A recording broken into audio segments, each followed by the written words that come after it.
May I borrow a cup of zombie takeout?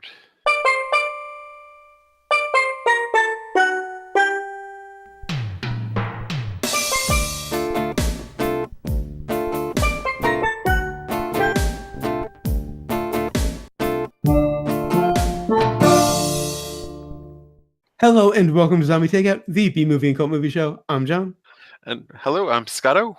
and without any further ado, let's just get straight to this week's movie, which is from 1988. Sorry, Spies, Lies, and Naked Thighs. This is part two of our two-part Harry Anderson tribute. The other one was last Saturday. Watch the hearing if you want to know why Zombie Takeout's coming out on Monday. And also it conveniently put the Harry Anderson tribute in the correct order. Watch all the shows. Yes, that would be great. In my defense, I saw Harry Anderson and Ed Begley Jr. in a spy parody and thought, how could it be bad? And of course, that brings us to the impromptu plot summary, sponsored by Cookie Cutters. They're not just for cookies anymore. And also brought to you by Listing Titles for every bad actress, lazy writer, and videotape out there. All right, so we have a UN translator. He's dutifully doing his job when this wacky guy shows up. Apparently, they know each other from the past, but he's claiming to be someone entirely different. He just looks like his friend. And they're just kind of like, whatever, which kind of leads you to believe that this guy was pretty flaky in the first place, because they're just kind of like, oh, yep, that's Freddy being Freddy again.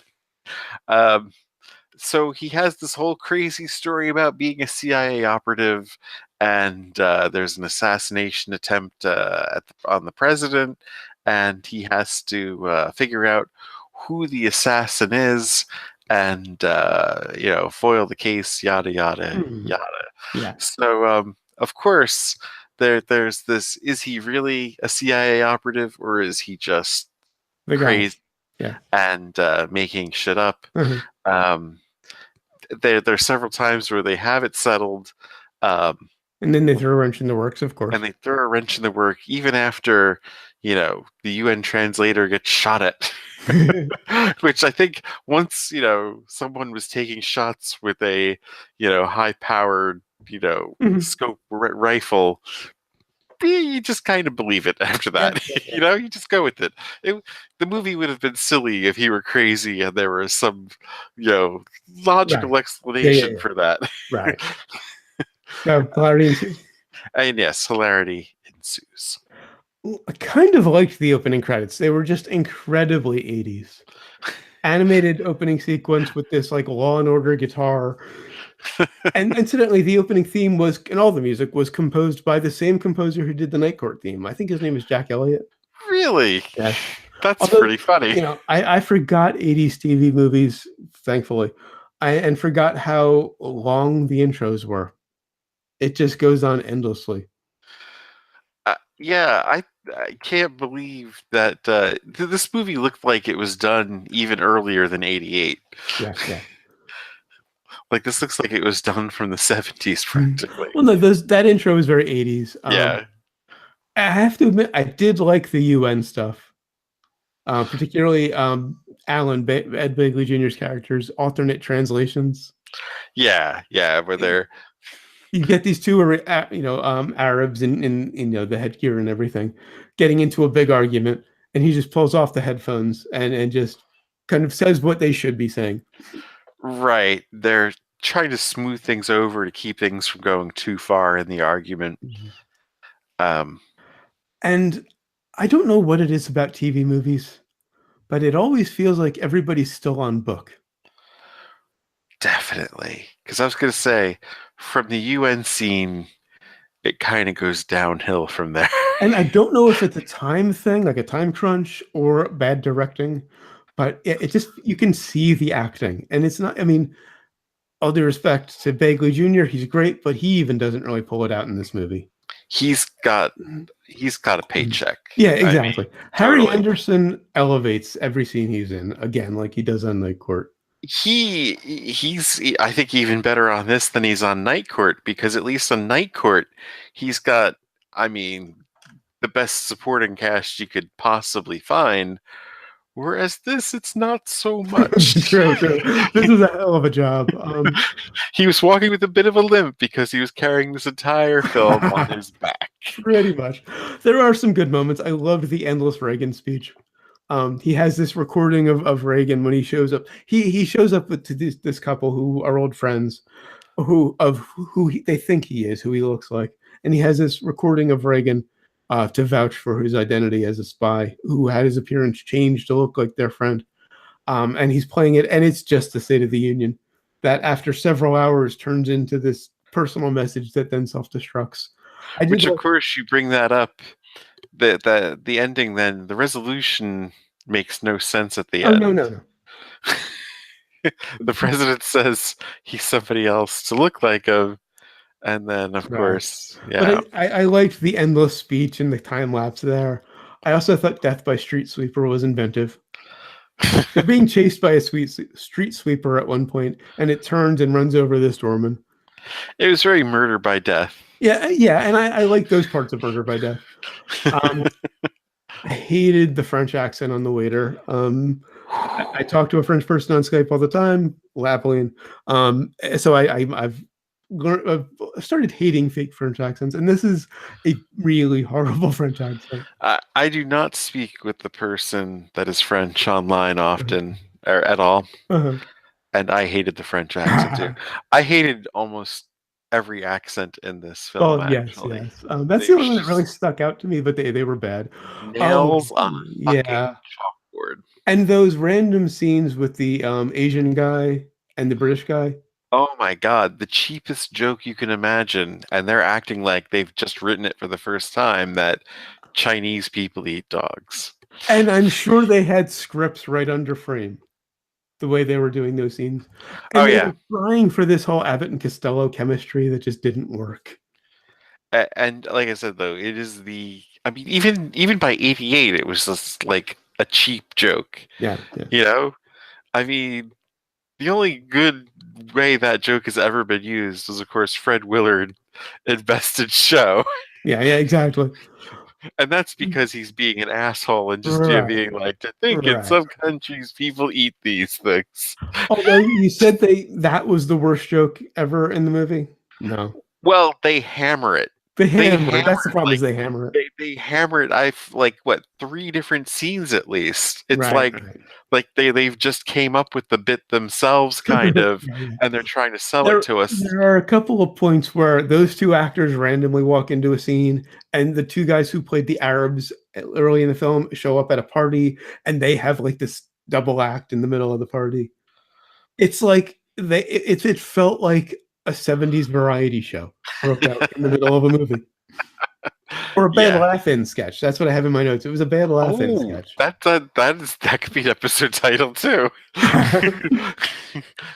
But the worst joke in the movie, I can't believe they actually did it. They pulled the walk this way joke. They did.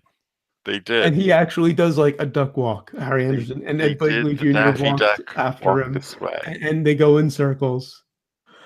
The thing is, there are enough good gags in the movie and enough of an interesting premise that this could have been a good movie. Yeah. It could have been good. And that's the really heartbreaking part is, I don't know if it's the director or a time crunch or whatever. It just doesn't work. I mean, the other terrible joke, of course, is the Berlin Wall joke. Yeah. He has to get fingerprints from these 3 different suspects to find out who shot at them.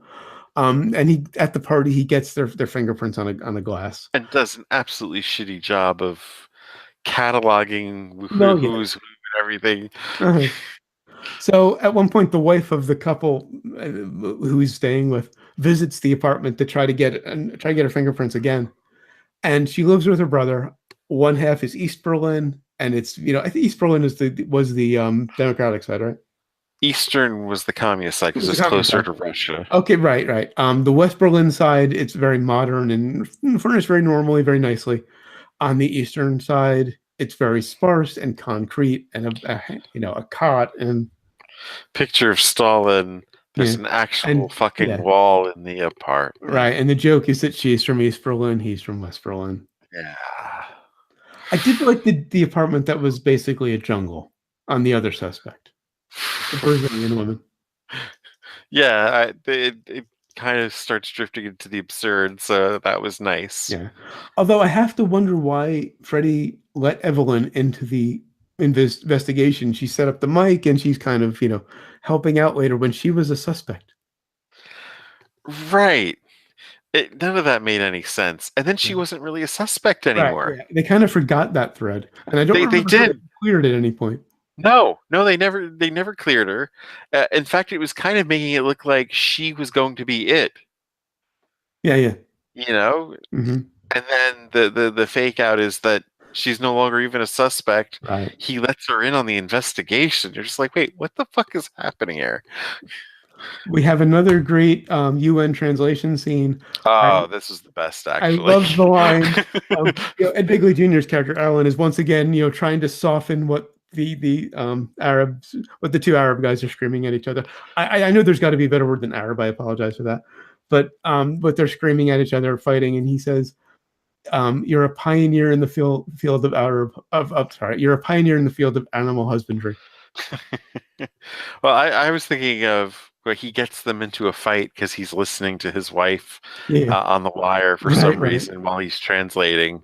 And when he's when one of the things that the German tells her is that he finds her very attractive, which Yeah, he right. exclaims into their ear.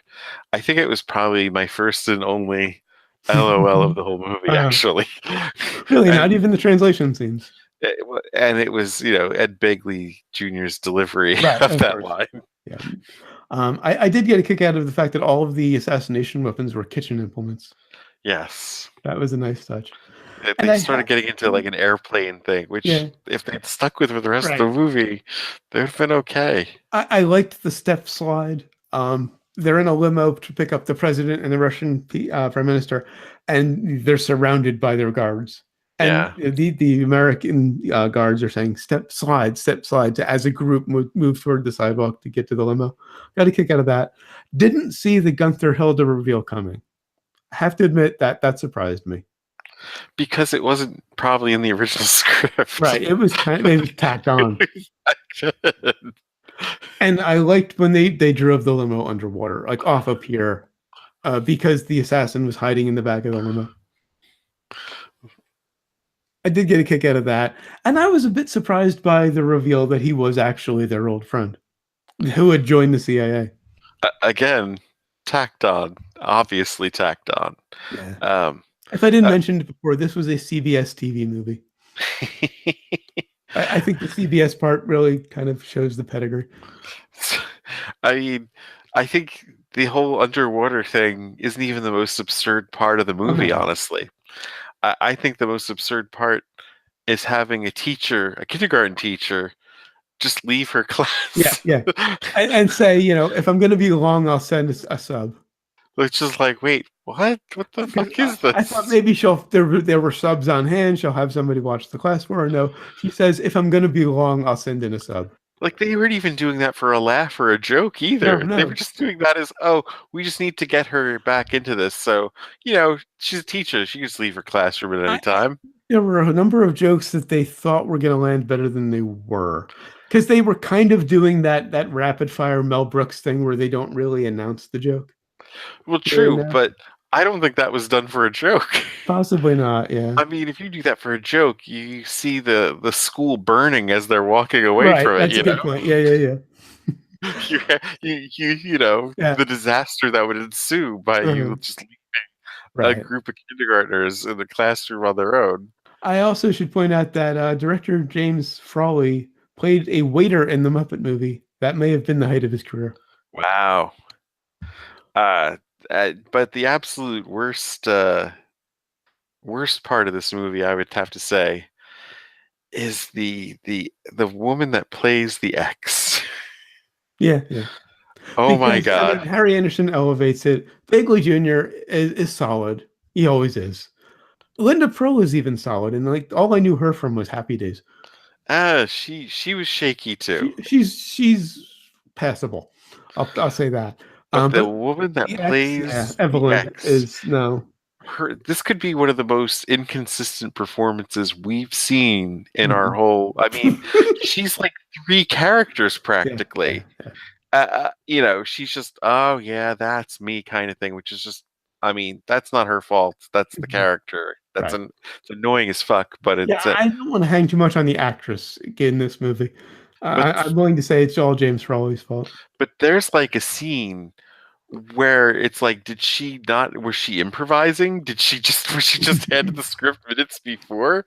What the fuck? I mean, it was just completely bananas out there. And then it was, I think that was when he was introducing her to the investigation. So you're just like, wait, what the fuck is happening here? In any scene outside of the apartment with Anderson, Bagley Jr., and Pearl, I wouldn't be surprised if they pulled back and we saw scripts.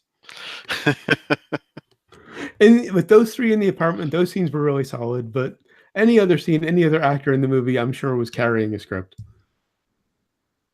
So, on to sequels and remakes because I think we've covered it. Yeah, I think so too. I would like to see a legit like feature remake with a good director. I don't know And who could play Harry Anderson's part now. a different title. Oh yeah, sure, that too.